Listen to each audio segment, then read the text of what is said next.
नमस्कार। Donald Trump का white house मोह भंग नहीं हो रहा है। चुनाव हारने के बाद भी वो व्हाइट हाउस को नहीं छोड़ना चाहते।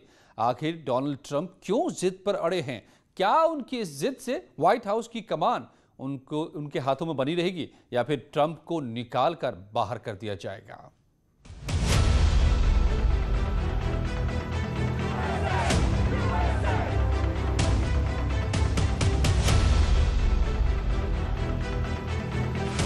राष्ट्रपति चुनाव पूरा होने के बाद भी अमेरिका उलझा हुआ है।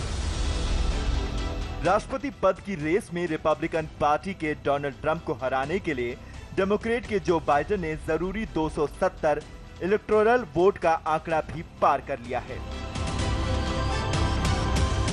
मगर बावजूद इसके अभी तक अमेरिका में कोई पूरे यकीन से नहीं कह पा रहा है कि अब आगे क्या होगा।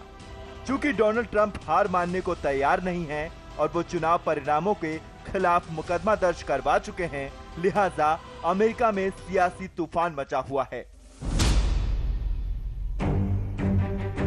व्हाइट हाउस को लेकर बात सुलझने का नाम ही नहीं ले रही है और इस विवाद में ताजा पन्ना दिवाली से भी जुड़ गया है। वह यूं कि हिंदुओं और भारत के सबसे बड़े त्योहार दिवाली पर अमेरिका से एक नहीं तीन बधाई संदेश दिए गए, वो भी आधिकारिक तौर पर। सबसे पहले वो बधाई संदेश देखिए जो आधिकारिक तौर पर दिवाली पर दिए गए। सबसे पहली शुभकामना I president elected Joe Biden की तरफ से, जिसके तुरंत बाद अमेरिकी इतिहास की पहली महिला उपराष्ट्रपति बनने जा रही भारतीय मूल की कमला हैरिस ने भी भारतीयों को दिवाली की शुभकामनाएं दी। और सबसे अंत में सबसे महत्वपूर्ण बयान व्हाइट हाउस की तरफ से दीपावली बयान जारी किया गया, जिसमें राष्ट्रपति Trump first lady Melania Trump ने दिवाली की शुभकामनाएं दी। यानी कि एक तरफ तो जो बाइडेन और कमला हैरिस की टीम ने व्हाइट हाउस आने की पूरी तैयारी कर ली है, तो दूसरी तरफ ट्रंप हैं कि व्हाइट हाउस छोड़ना नहीं चाहते। डोनाल्ड ट्रंप की इस योजना का खुलासा खुद उनके सलाहकार पीटर नवारो ने किया। नवारो के मुताबिक व्हाइट हाउस में बाइडेन के स्वागत की नहीं बल्कि डोनाल्ड ट्रंप के दूसरे कार्यकाल की तैयारी हो रही है। We're moving forward here at the White House under the assumption that there will be a second Trump term.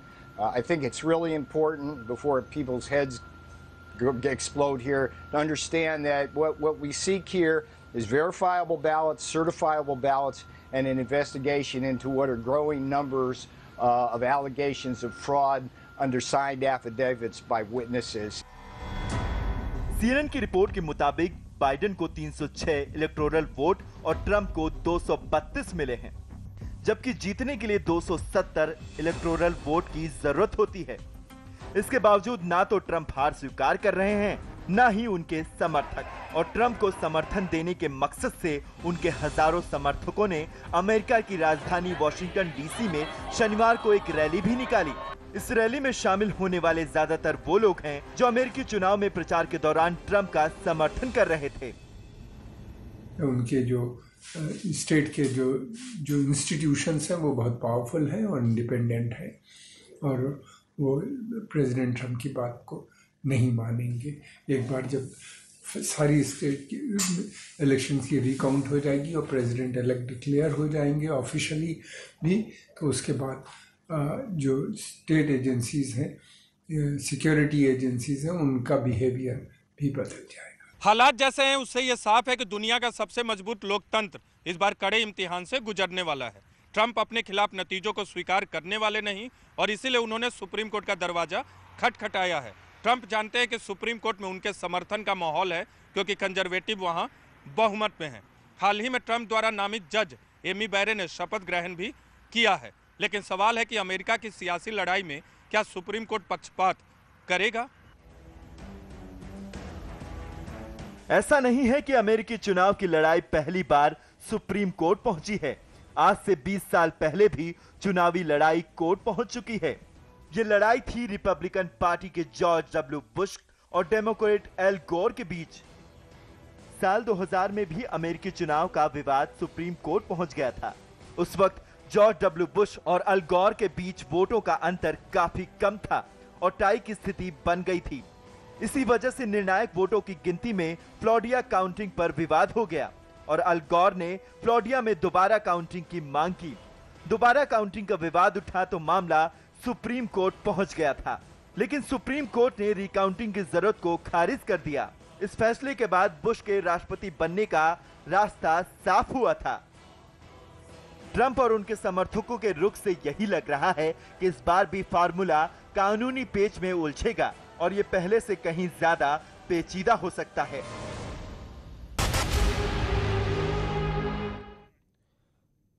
तो अमेरिका में राष्ट्रपति चुनाव के नतीजे बेशक आ चुके हों, लेकिन जंग अभी खत्म नहीं हुई है। डोनाल्ड ट्रंप हार नहीं मान रहे हैं।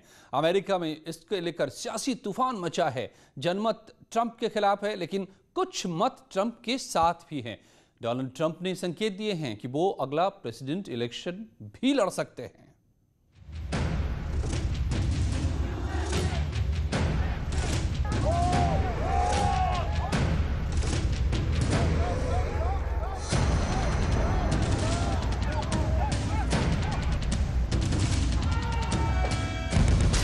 राष्ट्रपति चुनाव पर अमेरिका में उठा तूफान।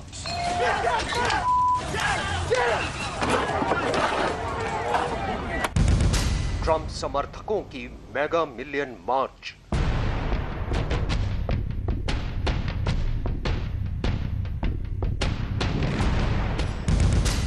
वॉशिंगटन डीसी बना जंग का मैदान।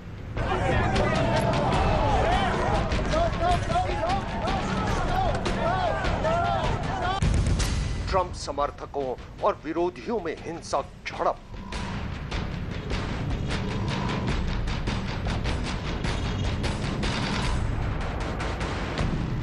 अमेरिका में 2020 में हुए अमेरिकी राष्ट्रपति चुनाव में चुनावी धांधली को लेकर उठा तूफान थमने का नाम नहीं ले रहा है। जहां एक तरफ डोनाल्ड ट्रंप चुनाव हार जाने के बावजूद अपनी हार मानने के लिए तैयार नहीं है, वहीं अब उनके समर्थक उनके समर्थन में सड़कों पर उतर आए हैं। ये अमेरिका की राजधानी वॉशिंगटन की तस्वीरें हैं।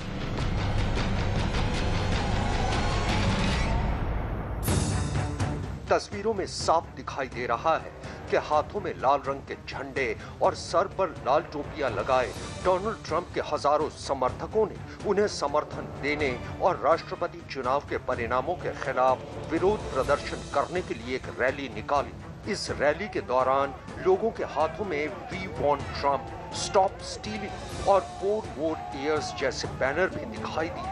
ट्रंप समर्थकों ने इस रैली को मेगा मिलियन मार्च का नाम दिया था। We are and we believe that we won and we're going to prove it because the law in the United States is not like Venezuela. It's a law in this country. It's a big fraud, and I know it's a fact because they use the same machines for votes. It's the systematic machines, and they can turn automatically your votes. This is why they had to recount one by one. Mega million march का आयोजन Donald Trump को समर्थन देने के लिए किया गया था। इस दौरान ट्रंप समर्थक व्हाइट हाउस के नजदीक पेंसिल्वेनिया एवेन्यू से फ्रीडम प्लाजा तक और सुप्रीम कोर्ट के बाहर इकट्ठा हुए थे और उन्होंने राष्ट्रपति चुनाव के परिणाम के खिलाफ जमकर प्रदर्शन किया। We believe it's going to be changing. People are being celebrating very early. Christmas is coming for Trump, and it's going to be in a really good way. We're going to win. लेकिन इस बीच एक ऐसी अनहोनी हुई जिसके बारे में किसी ने सोचा भी नहीं था। दरअसल इस दौरान ट्रंप समर्थकों और उनके विरोधियों के बीच जोरदार नारेबाजी शुरू हो गई और जल्द ही ये नारेबाजी झड़प में तब्दील हो गई। दोनों ही पक्षों के बीच जमकर हाथापाई हुई। हिंसा की, हत्या की जो खबरें आ रही, मुझे लगता है कि ये काफ़ी समय तक इस तरह से चलेगा। इसलिए प्रेसिडेंट ट्रंप जब वो प्रेसिडेंट नहीं भी रहेंगे तब भी वो इस ग्रुप को नहीं छोड़ेंगे और इनके साथ न वो लोग इनको छोड़ेंगे। उनकी लीडरशिप में एक नई किस्म की सियासत की आगाज़ या शुरुआत हो रही है अमेरिका के अंदर। अमेरिकी राष्ट्रपति चुनाव के मुताबिक डोनाल्ड ट्रंप डेमोक्रेटिक उम्मीदवार जो बाइडेन से चुनाव हार चुके हैं और जो बाइडेन की जीत के साथ ही डोनाल्ड ट्रंप के दोबारा राष्ट्रपति बनने का सपना टूट गया है। लेकिन ट्रंप अपनी हार मानने को तैयार नहीं और उन्होंने धांधली का आरोप लगाया है। अब तो ट्रंप के समर्थक भी सड़कों पर उतर आए हैं और जानकारों की माने तो वॉशिंगटन में ट्रंप के समर्थकों का प्रदर्शन ट्रंप की तरफ से शक्ति का प्रदर्शन था। फॉक्स न्यूज की रिपोर्ट के मुताबिक मेगा मिलियन मार्च के दौरान ट्रंप विरोधी संगठनों एंटीफा, BLM यानी ब्लैक लाइव्स मैटर और ट्रंप समर्थक संगठन प्राउड बॉयज के बीच झड़प शुरू हो गई। वॉशिंगटन में जैसे जैसे अंधेरा फैलता गया, ट्रंप विरोधियों का प्रदर्शन और भी ज्यादा उग्र होता चला गया। ट्रंप विरोधियों ने ट्रंप समर्थकों की लाल टोपियां और झंडे छीनकर उनमें आग लगा दी। वॉशिंगटन पोस्ट के मुताबिक ये झड़प रात को और भी ज्यादा तेज हो गई। ट्रंप विरोधियों ने ट्रंप समर्थकों के लगाए उन स्टॉल को भी नुकसान पहुंचाया जिन पर ट्रंप समर्थक सामान बेच रहे थे। ट्रंप समर्थकों और विरोधियों के बीच ये झड़प अमेरिकी राष्ट्रपति कार्यालय व्हाइट हाउस से कुछ ही दूरी पर हुई। दोनों पक्षों के बीच ये हिंसक झड़प काफी देर तक चलती रही। हालात को बिगड़ते देख पुलिस ने मौके पर पहुंचकर दोनों पक्षों को काफी मशक्कत के बाद अलग करवाया। देखना दिलचस्प होगा कि अमेरिका में मचे इस सियासी तूफान का अंजाम क्या होता है। यहां पर जारी है कुछ ही पलों में खबरों का सिलसिला।